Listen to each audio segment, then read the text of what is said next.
so my original plan was to talk about Warhammer Epic 3rd Edition. I was going to build a little 500-point army of Dark Angels and paint them up, but my 3D printer broke on me, so that may be a few weeks away.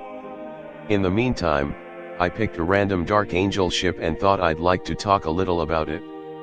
I'll let you know now, a lot of what I'm going to say comes from the Lexicanum. They do a really good job of summarizing the ships, but I'm going to try to add things where I can. The Dark Sovereign was a powerful and ancient warship of the Dark Angels during the Great Crusade and Horus Heresy. Dating back to the Dark Age of technology, this black cruiser-class vessel was recovered by the Emperor himself when it was discovered frozen over Ganymede early in the Great Crusade. Xana II was one of the greatest forge worlds before the Great Heresy. Unfortunately, they found the restrictions placed upon them by the Adeptus Mechanicus and Imperium very limited, forcing them to take their research and findings into hiding. At the outbreak of the Horus Heresy, they pulled all of their support out of the Imperium and began stockpiling arms and weapons. Soon the honeyed words of Horus convinced them to join the traitor legions, setting the stage for the Xana Incursion. The 7th Legion, Imperial Fists, was first on the scene by warping a number of their ships around the star at the heart of the Xana system. Their fleet was hours away in real space travel, giving Xana plenty of time to mobilize their space forces and engage the Imperial Fist.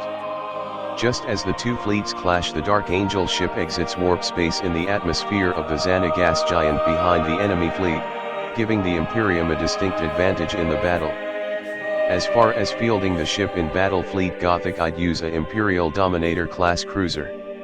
I'd probably paint it an off-white, with Dark Angel green for your secondaries or detail work. Finally, I'd dry brush silver or gunmetal for weathering. If you feel like doing some modifications to the model itself, some fake ice would go a long way in telling the ship's story. Finally, I'd make sure it's loaded out with boarding torpedoes and field it as a ship of the line. Thank you very much for watching. Hopefully the Dark Angel Epic video will be coming out soon. I'm just waiting on the replacement parts for the 3D printer to come in. I think next time I talk about Battle Fleet Gothic, I'm going to try to either do some scratch build or 3D printing for the next ship. Have a good night.